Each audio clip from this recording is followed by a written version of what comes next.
Welcome to the Killer Author Club. 3 best-selling authors talking about killing, of the fictional kind, with the best thriller and suspense authors in the business. Killer conversations, killer cocktails, and killer guests, with your hosts, Kimberly Bell, Heather Gutenkauf, and Kara Ruda. This is the Killer Author Club.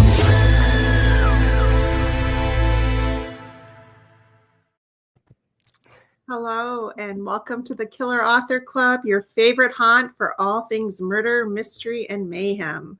Tonight, we are so excited to welcome the one and only Nicole Baart to the Killer Author Club hot seat.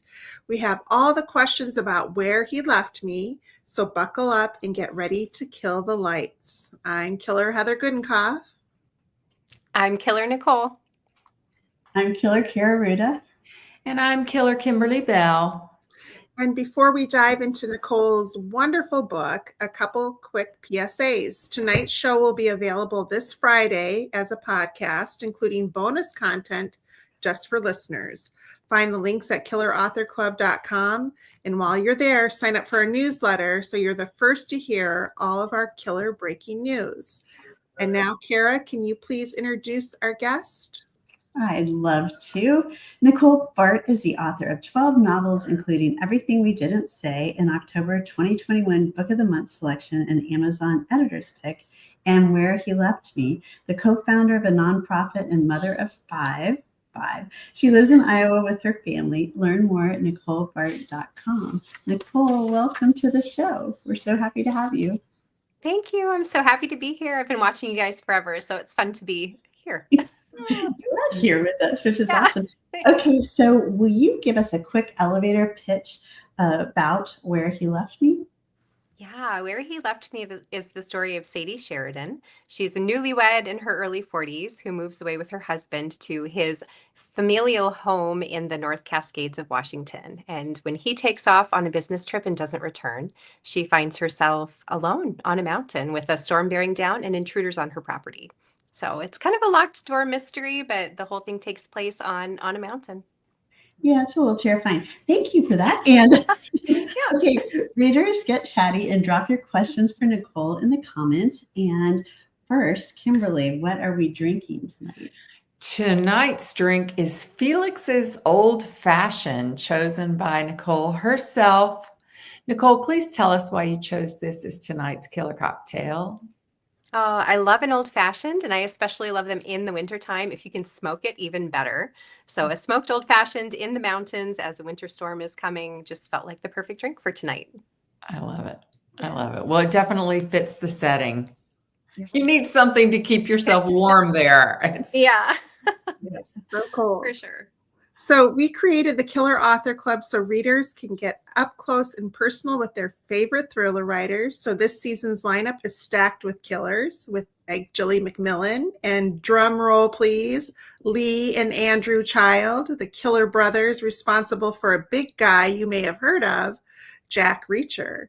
And for dates, times, past episodes, and our Killer 2026 lineup, which is hot off the press and newly uploaded, surf to killerauthorclub.com. But tonight, it's all about Where He Left Me. So our own killer Kimberly Bell says, with lyrical prose and cleverly layered structure, Baart lures you into the wilds of the North Cascades, where a missing husband, a fractured family, and long-buried secrets collide. And love can be the most dangerous illusion of all.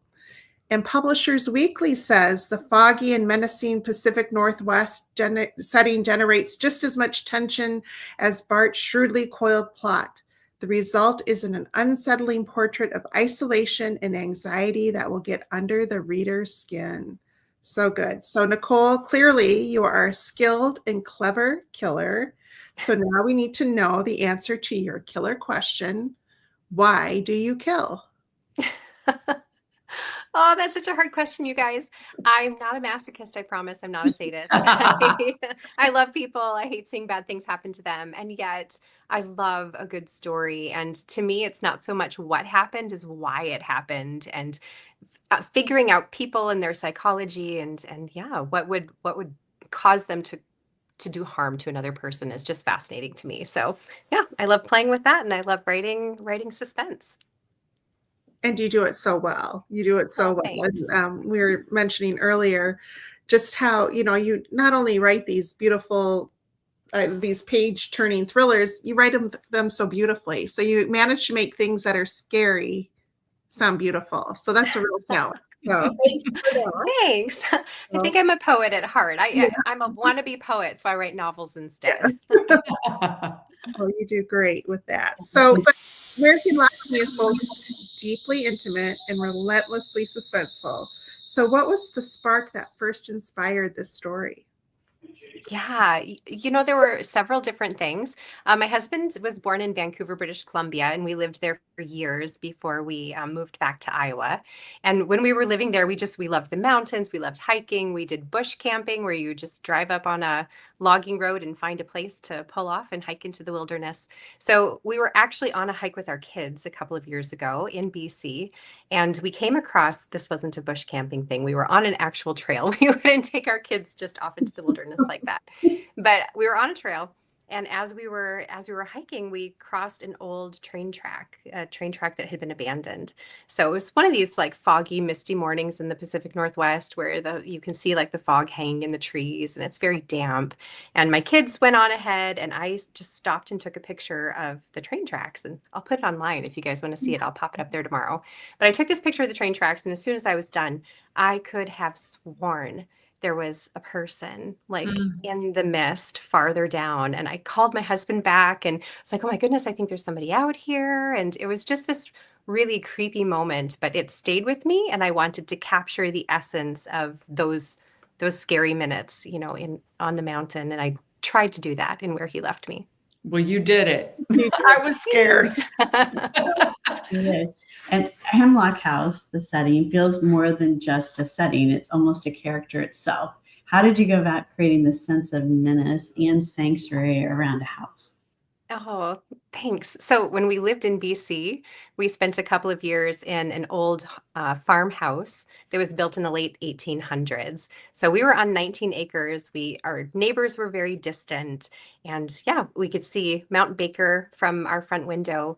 But in the evenings, like packs of coyotes would come through our yard, and we'd hear them howling. And the windows were all original glass, so they'd like shake in the window frames and stuff. And we loved that house. It's the best house I've ever lived in. And yet it was kind of a scary place to be. We were like, if something happened out here, we're in the middle of nowhere. It would take 20 minutes for anybody to come and be able to find us. But yeah, it was amazing.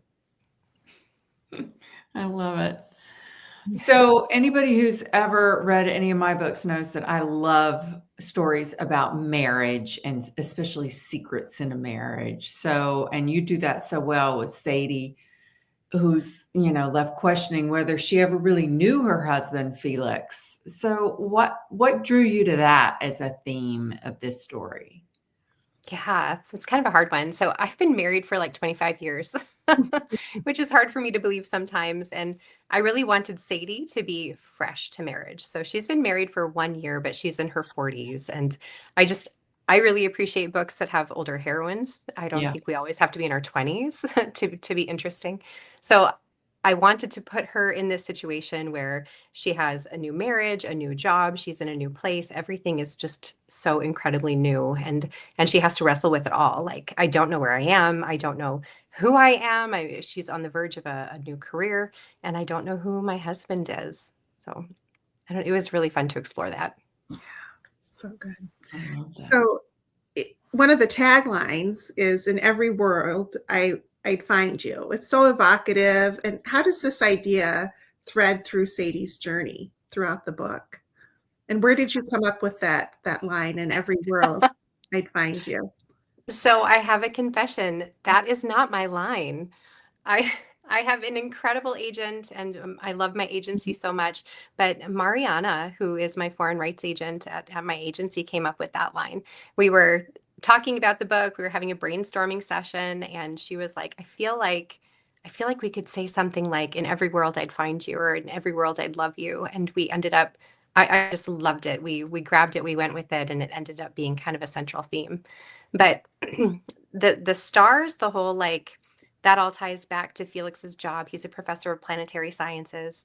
Um, And I fell in love with the stars a couple of years ago in Arizona. I was actually on a trip there, and there was a professor of planetary sciences who led like a nighttime stargazing retreat.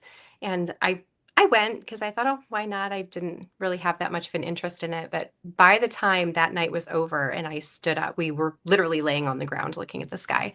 I was like, oh my goodness, this is amazing. It's the coolest thing I've ever seen. I completely fell in love with the stars.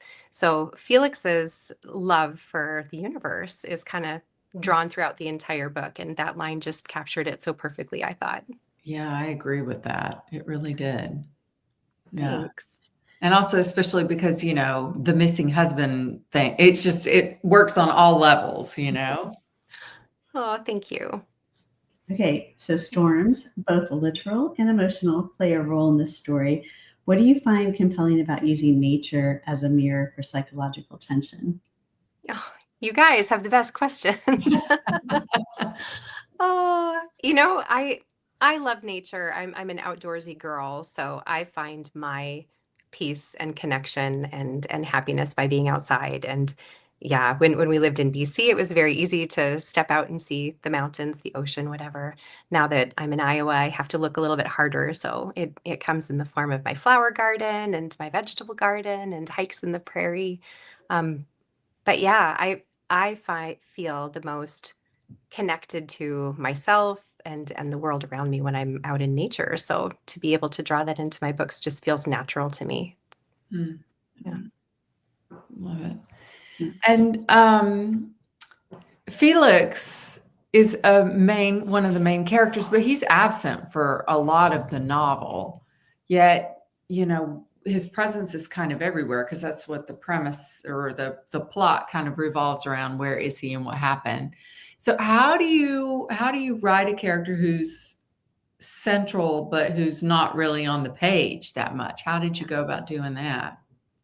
That was really hard. And I bet. yeah, it was.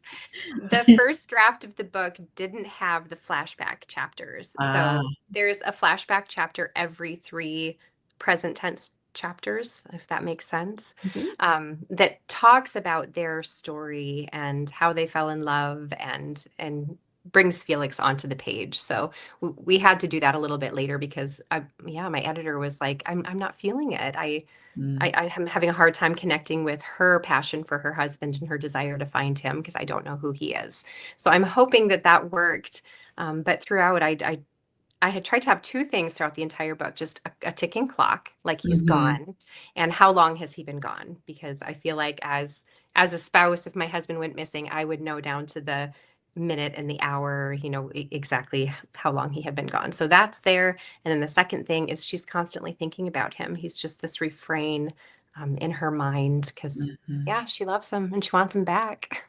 And those flashbacks work really well because it doesn't jive with what she's experiencing. Exactly. Today. Like everything we knew about him from your flashbacks was that he was this reliable, passionate person who loved his wife, and then he's gone. But she begins, to wonder if he left on purpose or what's happening here. And so that was a really neat balance. So how did you do that? So,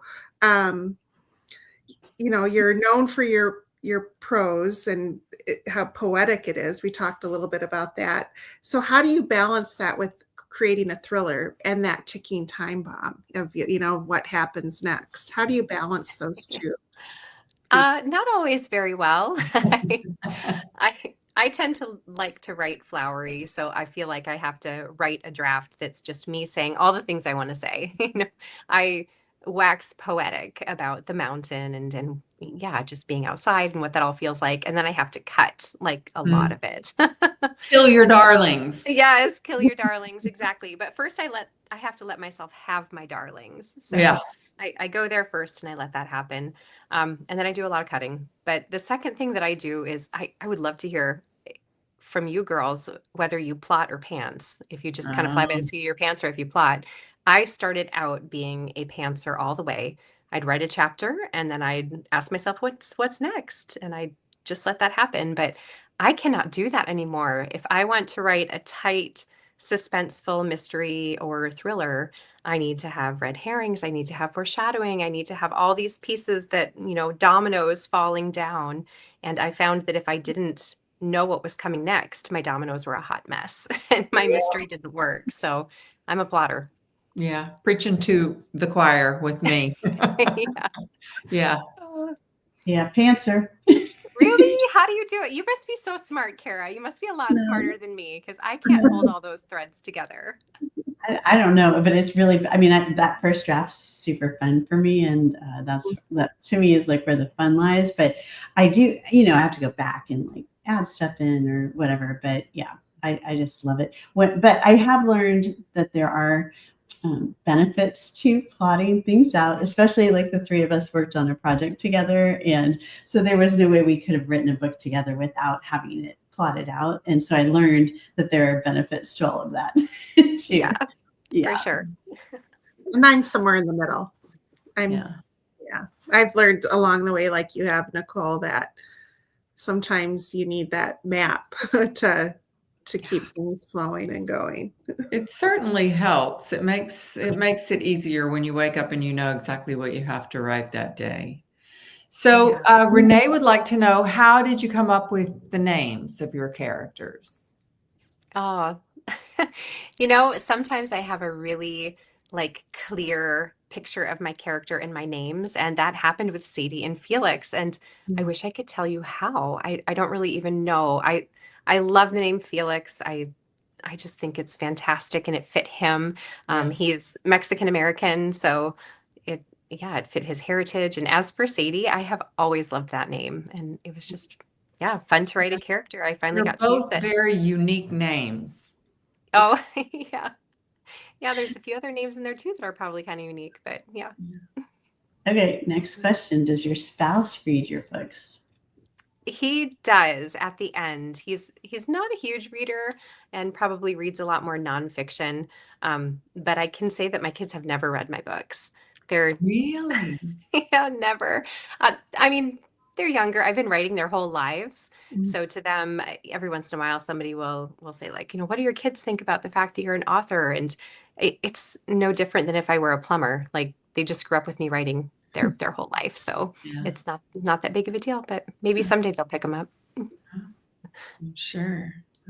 You talked a little bit about how planetary sciences kind of became a love for you, but what kind of research did you have to do? Because it's so, like, reading the book, I just thought Nicole is a planetary scientist, or she must, because it's so well done. And along with that research about surviving in the wilderness, what kind of research did you do for that as well? Oh man, the planetary sciences stuff, I just fell down a rabbit hole and read all the books I could get my hands on. I love it. I don't know what else to say. Astrophysics for Dummies, or what book? Who wrote that book? I can't think of the name right now. I'm so sorry. I'll have to put it in the comments later. But yeah, I read a bunch of books and fell in love with it. As far as survival and stuff goes, I didn't have to do a whole lot of research on that necessarily, because we knew that when we were hiking and camping, like you need a bear whistle, you need, a foil blanket in case things get really cold, you need flares, you need all of these things. And I'm sure I have them in the basement somewhere. I probably shouldn't use them anymore, but but they exist in my home. Yeah, I would be a mess. Like, Like as soon as you say bear whistles, I'm like, I'm out. yeah, kind of agree with you, Kimberly. You do or you don't? I do. Oh. Like I love nature and I love outdoors and hiking and stuff, but I'm kind of like, after the hike, I like to go to a lodge. Yeah. Yeah. Well, I should say I'm a lot older now. Back in the day, we would do that, and we would sleep, in sleeping bags just on the hard ground. I don't think I could do that anymore. And No, like how do you walk the next day? I know. I don't think I'd be able to. And I'll tell you my worst story, my worst bush camping story. We went out for May long weekend with a group of friends, and it was still like in the spring, all the snow is melting off of the mountain, right? So rivers can get pretty high. So we pulled off our car and we hiked, down to a river. We made a raft. We had so much fun. And that night we went to bed. As we were going to bed, it started to rain a little bit. And we're like, oh, no big deal. We have tarps. It should be just fine. Not that big of a deal. So go to bed. I wake up in the middle of the night to use the facilities, and I open the zipper and step my foot out of our tent into 3 inches of water. Mm. The river, when we went to bed, the river was maybe 50 feet away from us. When I woke up in the middle of the night, the river was at our tent. If I Wow. wouldn't have woken up, we would have been swept downstream. It was crazy. That's terrifying. Yeah. Oops. It was kind of dumb. We should have known that we were camped too close, but yeah. Wow. Yeah, but 50 feet, who thinks? I Well, know, mean, right? Yeah. Yeah. We thought we were far enough away, but Yeah. Wow. we survived. Thank goodness. Definitely. So Christine wants to know if you could write in another genre, what would it be? Oh, that's such a fun question. Honestly, I would write fantasy. Mm. That's fun. Yeah, I would You would love, definitely need to plot it out. That right? would be a really hard one to pants. Yeah, yeah. I have a whole world actually that I Hmm. dreamt up in late high school and have literally been thinking about for the past like 25 years.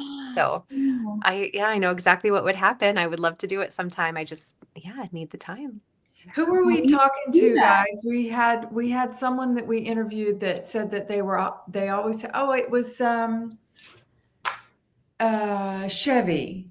Oh yeah. She has like I don't remember what she called them, but basically her little like special projects that she works on, and they're all different genres. Yes. Yeah. I love that. Is she ever going to publish them, like self-publish or something? Or I don't know. She said I didn't have the idea that any of them were done, Mhm. okay. but there were a couple that she said that if she got hit by a car tomorrow, she'd be sad she hadn't written. So I think Aw. one day they'll come. But Yeah, yeah, That's I can relate to that. That's cool. yeah, agreed. So Hemlock House is such an incredible, setting and home. Will you ever think about going back in your writing? To write another book there? Oh, that's, I would love to. Once you guys know, once you've built a world and created these characters, like you know them so well, and returning to them is like returning to a favorite vacation spot or whatever. I would absolutely love to do that. I don't think it'll happen, but I am working my next book proposal that I just turned into my agent a couple of days ago. Yay! I hope we get a contract out of it. Takes place on an island in the San Juans, based off of Guaymas, which is right across the channel from Anacortes, where my family has vacationed a couple of times. So similar-ish area, similar kind of feel. I love the Pacific Northwest, so it'll be fun to go back there. Ooh, we can't wait to hear more about that. Love it. All right, you guys. Killer Nicole is giving away 2 copies of Where He Left Me to lucky US viewers. Doesn't matter where you're watching. We scour the comments everywhere we stream, but please make sure to shout out where you're from when you answer this question. What is the name of the house in Where He Left Me? Clue. It starts with an H, and we might have Heather just. gave you some good clues. Yeah. Good luck, everybody. All right. The Killers are big fans of independent booksellers and want to send them all the support. Tonight, Nicole has chosen Swamp Fox Bookstore in Marion, Iowa as her killer store. Nicole, tell us why you love Swamp Fox so much. I love Terry. She's amazing. Yes. Actually, the whole team there is amazing. And it's just such a fabulous little store filled with people who love books and who love authors and do everything they can to champion and cheerlead good books. So I feel grateful to know them. Yeah.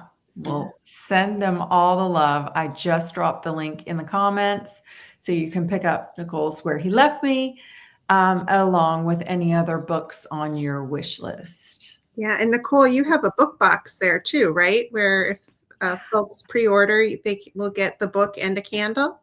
Yeah, the candle is from Ironwood Candle Company, which is a small women-owned business in Iowa. I love them. I love the stuff that they do, and the candle is sandalwood and forest moss. So the idea is that it evokes the setting. You burn it while you're reading, and it'll feel like you're there. Love it. And also included is a link to a deleted chapter. So there's a deleted chapter from Felix's perspective that all pre-orders will receive, as well as a card for stargazing. There's 5 different kind of like easy to find constellations, and it tells you exactly how to find them and what they mean. And then the final thing in there is a soundtrack. So you have a QR code that will take you to a Spotify soundtrack. Oh, so clever. I love it. All right, you guys go to Swamp Fox. Yeah. Lots of fun. Well, obviously, as killers, we love to read, and we love it when you share what you're reading in our Facebook group. So post pictures, write reviews, ask for recommendations, and give yours. Tonight, though, we want to know, Nicole, what have you been reading? Well, I have 2 that I have to talk about. Right now, I'm in the middle of Hank Philippi Ryan's All This Could Be Yours, which is a really fun read. It's about a blockbuster best-selling author who's on book tour. I'm not the blockbuster bestseller, but I am going on book tour in a couple of weeks, and it's kind of freaking me out. No, it's a really fun read. I love it. But I also want to talk about Wild Dark Shore by Charlotte McConaughey. I read that a couple of weeks ago, I guess, maybe months at this point. It's just one of the best books I've read this year. I can't stop thinking about it, and I can't stop talking about it. It's so good. Thank you for that. Okay, and you guys, we have 2 fabulous new releases we want to celebrate tonight. First, we have The Wrong Sister by Claire Douglas. When Tasha's sister Alice is admitted to the ICU following a brutal attack, the police and family are at a total loss as to who would want to harm her until Tasha receives a note that says, "It was supposed to be you." Yikes. Okay, next we have The Tutor by Courtney Saki. Think The Housemaid meets White Lotus, a sharp, twist-filled story set against the backdrop of glamorous and sinister Palm Beach. I love that setting, where everyone has something to hide and no one is exactly who they claim to be. Those sound so good. So Claire is giving away 1 copy of The Wrong Sister, and Courtney is giving away 1 copy of The Tutor to U.S. viewers. Comment if you want in and tell us where you're from. Good luck. And because we are all shamelessly plugging our own murdery fun all the time, don't miss the Killer's latest reads. That's right. Kara's We Were Never Friends is about a sorority reunion that takes a very, very dark turn. Pre-order now before the party gets started. Speaking of deadly parties, Heather's serving up the perfect hosts, an over-the-top gender reveal party that explodes in more ways than one. Coming in November, and pre-order now. And finally, Kimberly's taking you on a deadly European getaway, the expat affair, 2 Americans, the glittering diamond trade, in danger in Amsterdam. And you guys, if you're hanging out on Facebook, come join our secret lair, the private members-only Killer Author Club. Every episode, we draw a name from the hat for some killer swag. We've got t-shirts, mugs, candles, you name it. So jump in, join in on the fun, and take a peek at all the goods over at killerauthorclub.com. But tonight's winner is Tammy Calhoun. Congrats, Tammy. Please send one of us killers your address, and we will send some swag your way. If you want to be the next winner, join us, and the link is coming up in the comments. Also, while we're at it, a big killer thanks to Book Reporter for sharing the murdery love. Stay up to date on bookish news and events at bookreporter.com. And Nicole, we have some very, very good news for you. You have survived the Killer Author Club. Yay. It wasn't too painful. That's good. Now, can you tell us where readers can find you? Yeah, I'm all over online. I'm on Instagram and Facebook, Threads, Threads. Is that what it's called? Yes. I don't remember. But I'm also on Substack. I have a Substack Mhm. called This Stays Here that talks about community and how to be a better neighbor. It's not quite related to my writing, but I love writing there too. What's it called? It's called This Stays Here. Okay. Hmm. Check it Very out. thoughtful, very thought-provoking. Yeah. Thank That you. Mhm. Okay. Well, thank you for being here, Nicole. And that's a wrap on tonight's episode. Thanks to all you guys for hanging out with us. We'll be back in 2 weeks with our very own killer, Heather Gudenkopf, and the killer. 1 week. Oh, 1 week. Oh, Yeah, it's next one week. It said 2 weeks here, but you're right. It's just 1 week. Everything's going so fast. Okay. Yes. Next week, we will be here with Heather in the killer hot seat, spilling all the details on her literally explosive new thriller, The Perfect Host. We loved it. It's so fun. Until then, you can catch us wasting way too much time on Instagram, Facebook, Threads too, and occasionally TikTok and Substack. For the full schedule of past episodes, recipes, and merch, head to killerauthorclub.com. Thank you for being part of the club. Thanks for having me. It was so fun. That does it for tonight's show. Thank you for tuning in. If you'd like to catch our next show live, we're every other Tuesday night on Facebook, Instagram, and YouTube. For times, upcoming schedule, and to catch up on past episodes, visit us at killerauthorclub.com. Happy reading. Now get on out there and kill that TBR.